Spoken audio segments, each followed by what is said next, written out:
Non standard SOP form में question given है, तो हम उसका के मैप कैसे बनाएंगे और उसका रियलाइजेशन कैसे करेंगे। तो सबसे पहले हम इसका प्रोसीजर देख लेते हैं, प्रोसीजर क्या होता है।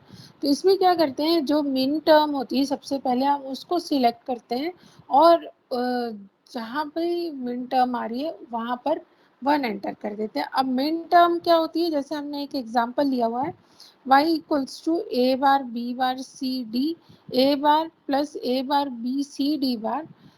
तो ये हमारी जिसमें चारों वेरिएबल्स आ रहे हैं उसको हम बोलते हैं मिन टर्म्स। तो हमने ये सबसे पहले जहाँ भी वैल्यू आ रही है के मैप में उस जगह पे हमने 1 एंटर कर दिया। देन हम उस जगह 1 एंटर करते हैं जहाँ पर कोई एक टर्म कम है, जैसे बी ए बार बी बार सी बार। तो यहाँ पे जहाँ भी हमारी ए बार बी बार सी बार वैल्यू आ रही है वहाँ हम 1 एंटर करते हैं।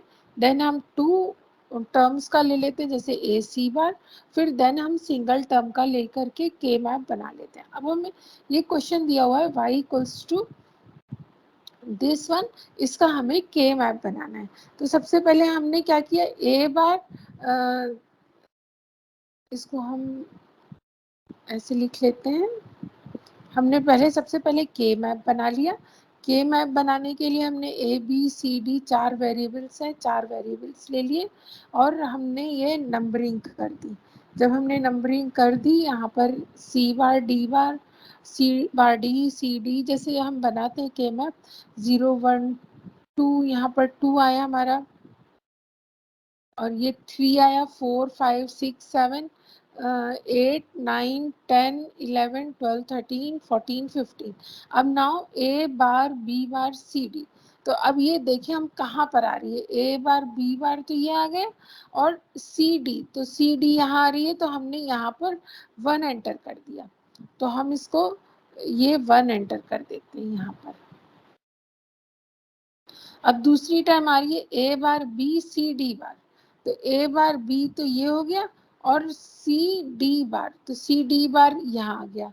तो यहाँ से हमारी ये वैल्यू यहाँ आ गई। इसके बाद आ रही है ए बार बी सी बार, ये वाली टर्म। तो ए बार बी बार इस पूरी वैल्यू में आ रही है और सी बार कहाँ कहाँ आ रही है, यहाँ आ रही है और यहाँ आ रही है। तो इसको हम यहाँ पर लिख देते हैं, ये हमारा ए बार बी बार और सी बार और दूसरा सी बार यहाँ आ गया। तीसरा है ए बार बी बार डी बार। तो देखिए डी बार एक तो यहाँ आ रहा है और दूसरा डी बार यहाँ आ रहा है, तो हम इधर पे डी बार यहाँ भी लिख सकते हैं, ये 1 हो गया और एक यहाँ ऑलरेडी आ चुका है। देन ए सी बार। अब ए वाली टर्म कौन कौन सी है, एक ये है और एक ये है। तो यहाँ पर ए आ गया और सी बार कहाँ कहाँ आ रहा है, ये 2 जगह आ रहा है सी बार। तो हमारी ये वैल्यू कहाँ गई, एक तो यहाँ आ गई और दूसरी यहाँ गई और तीसरी यहाँ गई और चौथी यहाँ गई। तो इस तरह से हमारी ए बार सी बार आ गई। अब बी के लिए देखिए क्या होगा। बी के लिए हम हमारा यहाँ आ रहा है और दूसरा हमारा बी बार यहाँ आ रहा है। तो इस पूरी लाइन में 1 आ जाएगा और इस पूरी लाइन में 1 आ जाएगा। इस पूरी लाइन में 1 आएगा तो 1 ऑलरेडी दिया हुआ है, 1 दिया हुआ है, 1 दिया हुआ है और यहाँ भी 1 दिया है। यहाँ दोनों जगह 1 दिया है, यहाँ पर नहीं दिया, यहाँ नहीं दिया, तो हमने यहाँ 1 लिख दिया। अब देखिए हमारा पेयरिंग कैसे होती है, ग्रुपिंग कैसे होती है। तो देखिए यहाँ पर 4 ये बन रहे हैं और 4 ये मिल रहे हैं, तो ये ऑक्टल बन गया, एक ग्रुप 1 हो गया, ये हम इसको ग्रुप 1 बोल देते हैं।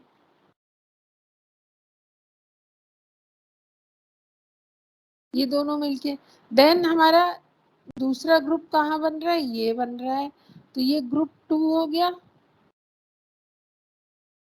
तो ग्रुप 1 में क्या वैल्यू आ गई, यहाँ 4 और ये 4।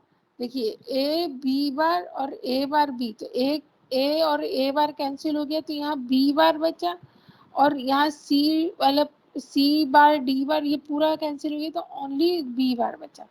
अब ग्रुप 2 में क्या बचा, यहाँ पर देखिए आप ए बी बार और ए बी बी और ए बी बार, तो बी बार और बी कैंसिल हो गया, तो यहाँ बचा ए और सी बार दोनों में सेम है तो सी बार। तो हमारा y की इक्वेशन क्या आ गई, y equals to B bar plus A C bar. अगर हमें इसका सर्किट बनाना होगा तो सर्किट कैसे बनेगा, अब बी बार है तो बी बार और ए सी बार, तो ए सी बार हमारा ये मल्टीप्लाई हो गया, तो यहाँ ए और सी बार के लिए ये इसका इन्वर्टर लग गया, यहाँ से सी आया तो यहाँ से हमको मिला ए सी बार, और यहाँ से बी सिग्नल आ रहा है, बी सिग्नल को हमने इन्वर्टर कर दिया और ये दोनों जाकर के प्लस हो गए किससे, और गेट पे। तो यहाँ पर ये हमको आउटपुट मिल गया, ये हमारा बी हो गया, यहाँ से हमको बी बार मिला, यहाँ हमको सी बार मिला। This is A C bar plus B bar, ये हमारा आंसर हो गया। Thank you.